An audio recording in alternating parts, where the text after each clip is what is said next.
मेरा नाम विक्रम है। मैं एक मामूली नौकरी पेशा आदमी था जो अपने परिवार का पेट पालने के लिए दिन रात मेहनत करता था।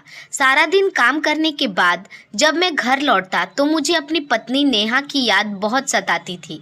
मैं उसकी शारीरिक और भावनात्मक नज़दीकी के लिए तरसता था। यह मेरे लिए यह गहरी तलब बन चुकी थी। मगर पिछले लगभग 3 महीने से नेहा मुझे अपने करीब नहीं आने देती थी। वह लगातार मुझसे दूर रहने लगी थी, तरह तरह के बहाने बनाती थी और मेरे करीब आने की कोशिश पर रोने लगती थी। उसके इस ठंडे और अजीब व्यवहार से मेरा दिल टूट चुका था।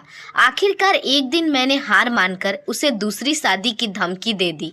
मैंने सोचा शायद यह अंतिम चेतावनी उस पर कोई असर करेगी, लेकिन मेरी धमकी सुनकर भी वह मुस्कुराकर टाल गई। उसकी उपेक्षा से निराश होकर मैंने अपनी माँ की बात मानी और एक जवान अनाथ लड़की कामिनी से शादी कर ली। मैं कामिनी को लेकर अपने किराए के घर पहुंचा। यह देखकर मेरी पहली पत्नी नेहा जोर जोर से हंसने लगी। उसकी हंसी में कोई खुशी नहीं बल्कि एक अजीब सी विक्षिप्तता थी। फिर उसने कुछ ऐसा कहा जिसने मेरे पैरों तले जमीन खींच ली। इस घटना से कुछ हफ्ते पहले मेरे घर में अजीब घटनाएं शुरू हुई थी। एक रात लगभग 2 बज रहे थे।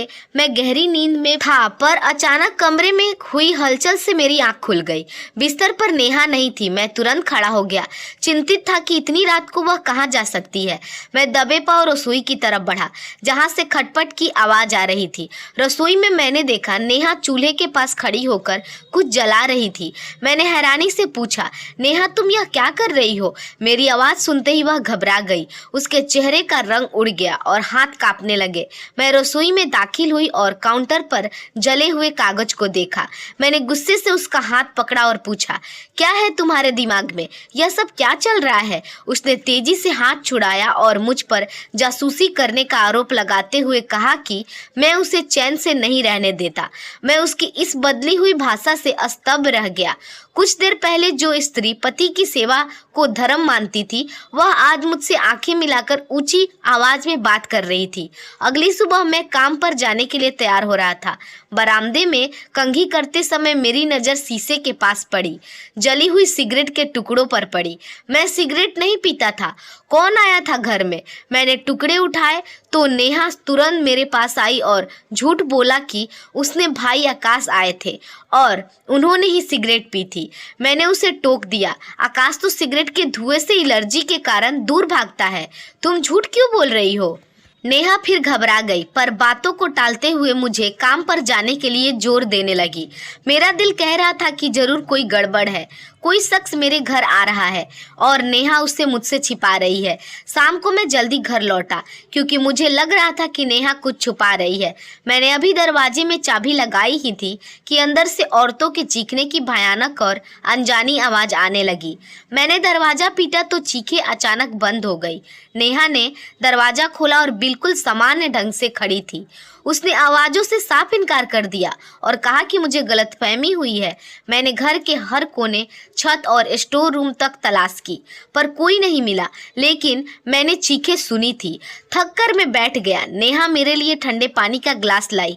पानी पीते ही मुझे अजीब लगा। मेरा सिर तेजी से घूमने लगा और आंखों के सामने अंधेरा छा गया। मैं रसोई के दरवाजे पर ही बेहोश होकर गिर गया। जब मुझे होश आया तो रात का 1 बज रहा था। नेहा कमरे में नहीं थी। जब वो वापस आई तो उसके हाथ में जलती हुई मोमबत्ती थी जबकि लाइट जल रही थी। मैंने उससे उसके अजीब हरकत और अपनी ज़रूरत के बारे में बात की। उसने मुझे झटक दिया और गुस्से में बोली, आपकी तबीयत इतनी ख़राब है और आपके दिमाग में वही फालतू बातें सवार हैं। मैं इंसान हूँ और मुझे इन सब से तंग आ गई हूँ। उसने मुझे हवस का ताना दिया और मेरी बात सुने बिना सोफे पर जाकर लेट गई।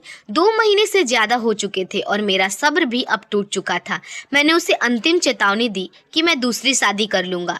इस बार वह मुस्कुरा कर बोली, अच्छा होगा आप अगर दूसरी शादी कर लो। मेरे करीब आना तो अब मुमकिन ही नहीं है।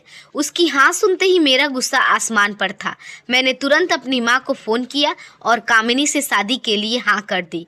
कुछ ही दिनों में मेरी शादी कामिनी से हो गई।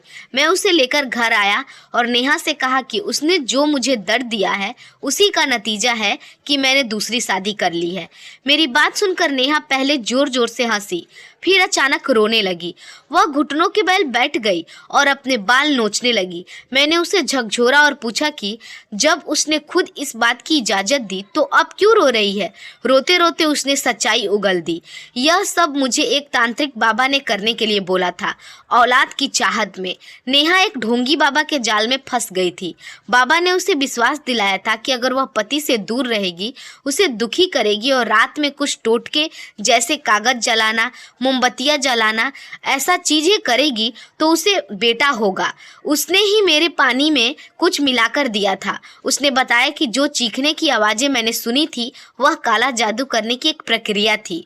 उसने पछतावे में कहा, मैंने उस तांत्रिक बाबा पर विश्वास किया पर अपने पति पर नहीं। मैंने उसे सांत्वना दी पर उसके पागलपन का कोई जवाब नहीं था। जल्द ही मेरी दूसरी पत्नी कामिनी से मुझे औलाद की खुशी मिली, लेकिन नेहा तांत्रिक बाबा के अंधविश्वास और तनाव के गहरे असर के कारण धीरे धीरे विक्षिप्त मानसिक रूप से अस्थिर होती गई। उसका व्यवहार इतना अजीब हो गया कि मैंने उसका इलाज करवाया पर कोई फायदा नहीं हुआ। उसकी हालत बिगड़ने पर मजबूरन मुझे उसे पागल खाने में भर्ती करवाना पड़ा, जहां उसका इलाज आज भी चल रहा है। मैं उससे मिलने जाता हूं पर उसकी हालत नहीं सुधरी है। उसने अपनी जिंदगी और अपना घर केवल एक ढोंगी की बातों पर विश्वास करके बर्बाद कर दिया। मैंने यही सबक सीखा कि ईश्वर पर हमेशा भरोसा रखना चाहिए और इस तरह के अंधविश्वासी बाबाओं से दूर रहना चाहिए जो हमारे घर और जीवन को तबाह कर देते हैं। दोस्तों, उम्मीद है आपको हमारी कहानी अच्छी लगी होगी। अगर हमारी कहानी आपको पसंद आई हो तो हमारे वीडियो को लाइक और चैनल को सब्सक्राइब जरूर कीजिएगा। धन्यवाद।